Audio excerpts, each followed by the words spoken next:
all the people who are standing in support for people fighting against this heinous crime. We definitely extend our support and we extend our goodwill to them. So personally, this is I feel brutality against women in this profession is actually very infuriating and it makes my blood boil. That's the only reason I came here. And yeah, I want to participate and join hands in this process.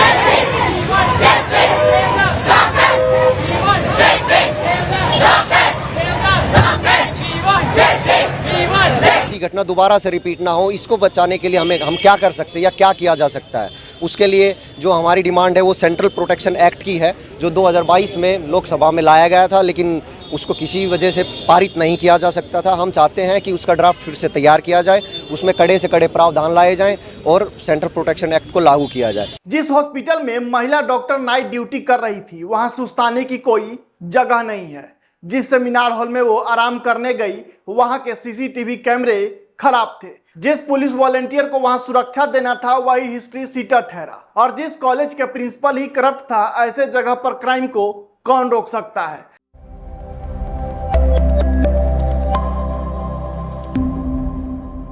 नमस्कार, आप देख रहे हैं news मंथन और मैं हूं आपके साथ राहुल तिवारी। पहले तो इस घटना से पूरा देश का सर शर्म से नीचा हो गया और फिर हॉस्पिटल की ओर से इस शर्मनाक हादसे को सुसाइड का मामला बताने की कोशिश की गई। लेकिन जब दबाव पड़ा तो जांच में खुलासा हुआ कि जिस बंदे ने इस घटना को अंजाम दिया वो तो पुलिस का ही वॉलेंटियर था। फिर कई लोगों का बयान आता है कि लड़की इतनी रात को क्या कर रही थी और फिर जिस जगह पे ऐसी घिनौना वारदात हुआ उस जगह को कंस्ट्रक्शन करने के नाम पर तोड़ दिया जाता है। लेकिन 14 अगस्त की देर रात को वो हुआ जिसने सारी लिमिट क्रॉस कर दी। सैकड़ों की भीड़ हॉस्पिटल पर धावा बोलती है, जहां लोग प्रदर्शन कर रहे थे उसके मंच को तोड़ दिया जाता है, डॉक्टर्स के साथ मारपीट की जाती है। इतना ही नहीं, हॉस्पिटल के इमरजेंसी वार्ड, नर्सिंग स्टेशन के साथ कई अन्य हिस्सों को तोड़ दिया जाता है और फिर इसी के साथ होती है राजनीतिकरण की शुरुआत। और ममता बनर्जी का बयान आता है कि तोड़फोड़ करने वाले कोई दूसरा नहीं बीजेपी के गुंडे थे, जिसके बाद दोनों ही पार्टियां एक दूसरे पे आरोप प्रत्यारोप खेलने लगती है। लेकिन सबसे बड़ा सवाल है कि जिस ट्रेनी डॉक्टर के इंसाफ के लिए लोग प्रोटेस्ट कर रहे थे वो खुद तोड़फोड़ क्यों करेंगे? ये कौन लोग हैं जो नहीं चाहते कि ट्रेनी डॉक्टर को इंसाफ मिले? इसका मतलब साफ है कि प्रदर्शनकारियों के नाम पर जो राजनीतिक गुंडे हैं उन्होंने तोड़फोड़ की है और फिर से सबूत मिटाने की कोशिश की है। पहले तो एक ट्रेनी डॉक्टर के साथ रेप हो जाता है, इससे शर्मनाक घटना और क्या हो सकता है। एक लड़की जो अपने लाइफ में 10-12 साल डॉक्टर बनने के लिए लगा देती है, रात को ड्यूटी पर जाती है, मरीजों की देखरेख करती है। अस्पताल में नाइट ड्यूटी करने वाले डॉक्टर्स के लिए आराम करने की कोई जगह नहीं होता, लिहाजा लड़की वहीं कॉमन रूम के बेंच पर दिन भर के थकान को मिटाने के लिए थोड़ा आराम करना चाहती है। तभी हॉस्पिटल में मौजूद एक पुलिस का वॉलेंटियर, जिसकी ड्यूटी थी अस्पताल में कुछ गलत ना हो, वहां आए लोगों को वो सेफ्टी दे, वही वॉलेंटियर शराब पीकर सेमिनार हॉल में घुस जाता है जहां वो लड़की आराम कर रही थी। उसे वो वॉलेंटियर जानवरों की तरह पीटता है, उसकी रेप करता है और अंततः जब कुछ नहीं बचता तब उसकी जान ले लेता है और फिर वहां से निकल जाता है। लड़की के पोस्टमार्टम रिपोर्ट में जो खुलासा होता है उसे सुनकर किसी की भी रूह कांप उठेगा। उस बेचारी की गर्दन तोड़ दी गई, आंख फोड़ दी गई, उंगलियां तोड़ दी गई और उसके शरीर का शायद ही कोई अंग बचा हो जो सही सलामत हो। आप इसी बात से अंदाजा लगा सकते हैं कि उसको रेप से लेकर मौत तक में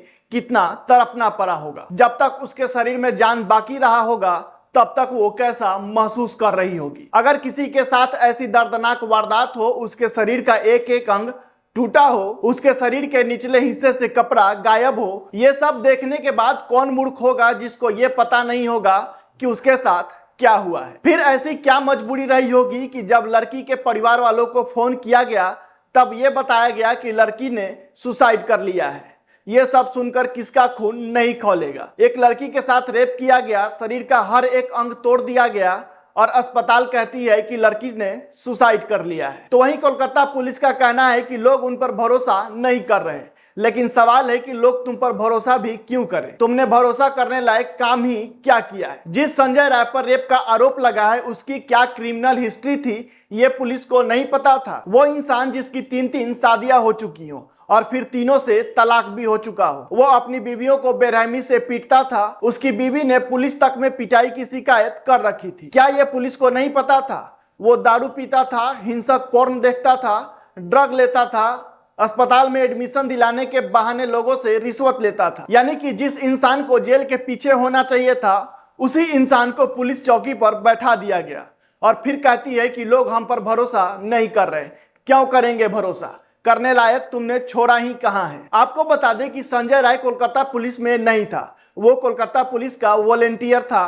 फिर वो किस हैसियत से पुलिस बैरक में रुकता था। यहां तक कि जिस रात उसने वारदात को अंजाम दिया, उस रात भी वो पुलिस बैरक में रुका था। यानी कि जो व्यक्ति सोसाइटी के लिए सबसे बड़ा खतरा था, कोलकाता पुलिस ने उसे ही सुरक्षा दिया हुआ था। उसी आदमी को लोगों के सुरक्षा में लगा रखा था। एक आदमी या फिर एक ही बात अगर शर्म की हो तो तसल्ली कर ले, लेकिन यहाँ तो पूरा का पूरा कुनबा ही शर्म से तार तार कर देने वाला था। ट्रेनी डॉक्टर का रेप और मर्डर हो जाता है, लेकिन उस कॉलेज के प्रिंसिपल पर कई घंटों तक कोई एक्शन नहीं होता। जब सोशल मीडिया का दबाव पड़ता है तब वो रिजाइन देता है और कुछ ही घंटे बाद वो दूसरे कॉलेज का प्रिंसिपल बन जाता है। आज तक के एक रिपोर्ट के मुताबिक मुर्शिदाबाद के एक अधिकारी अख्तर अली ने बताया कि संदीप जैसा घोष करप्ट आदमी हमने अपनी जिंदगी में नहीं देखा। ये वही संदीप घोष है जिसके कॉलेज में रेप जैसी घटना हो जाती है। आगे अख्तर अली बताते हैं कि यह आदमी हर काम में 20% कमीशन लेता था। ये स्टूडेंट को शराब पिलाता था। उसने कॉलेज के अंदर ही माफियाओं का गैंग बना रखा था।